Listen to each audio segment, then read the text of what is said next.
Hello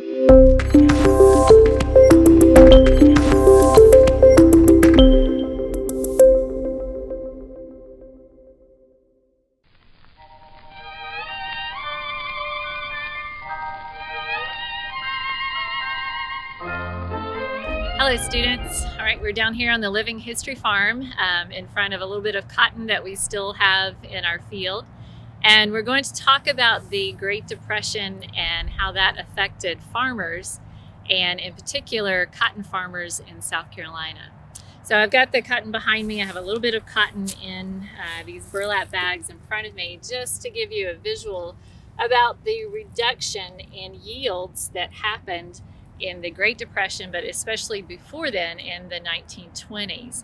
And so while the Great Depression, we think of that time period as being 1929 into the 1930s, really the buildup to those effects was in the 1920s when you had a drought. You had a drought for a number of years in the 1920s. You had boll weevils come in and wipe out farmers, and some farmers saw their yields go to be split in half, so 50% less, or even less than that, and that wiped a lot of farmers out. All right, in addition, you had overplanting. So farmers during World War I were overplanting because of the need for cotton for making uniforms and tents and whatnot.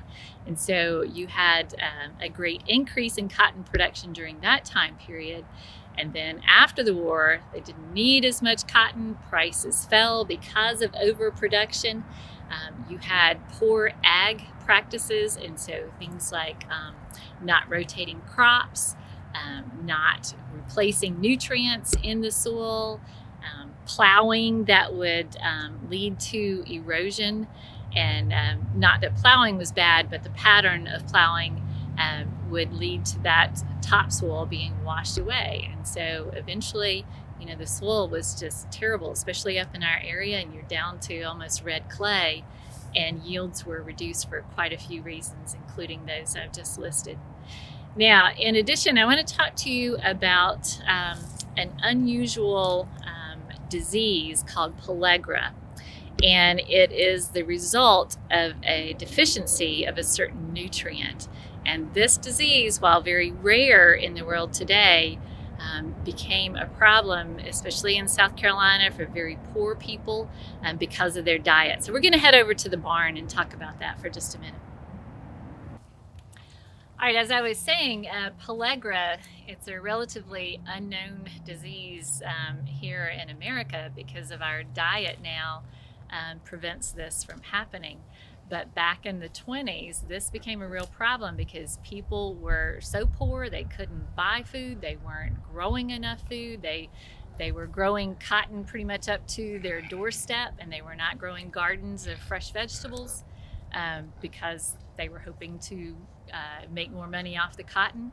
But this had such a negative effect on them because now that they are eating primarily corn, things made from corn, think about cornbread, different kinds of ground up cornmeal and things you could cook from that, molasses to sweeten things, and country ham. You know what country ham is? So that's that very salty ham. It's been salted, it's been smoked and cured, and it lasts for a long time.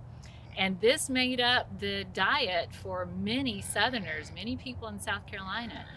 The problem is it lacks something called niacin, and with a niacin deficiency, you develop this awful disease called pellagra that, if not treated, eventually led to death.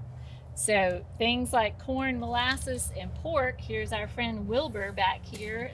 He's actually eating some corn on the ground. This does not a diet make.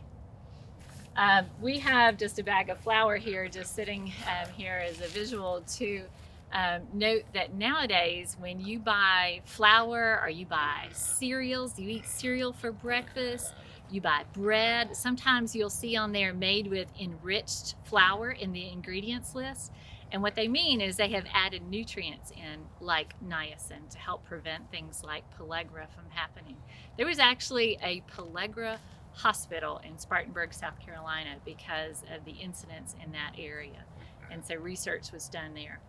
So make sure you're eating a well-rounded diet, students. So in talking about cotton, especially for our area, we can't help but think about textile mills and the issues that were happening there. So with the fall of cotton, the collapse of cotton, then you had prices dropping out, you had unemployment, you had less demand for the cotton.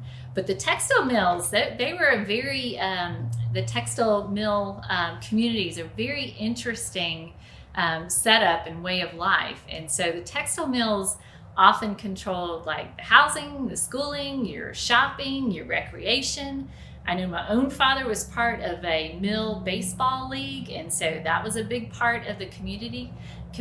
But they would sometimes during this time period in the 20s and in the 30s of the Depression pay their employees in what we call scrip.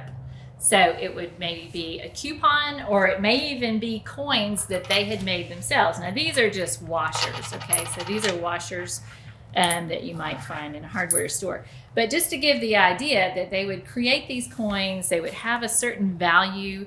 It might have the mill's name printed on it or stamped on it, the value of the money. And this is not money that could be used anywhere. It could only be used in the mill store, in that textile mill store. So maybe the textile mill owner, he goes and he buys a bunch of kerosene lamps, and he buys them for 50 cents from somebody.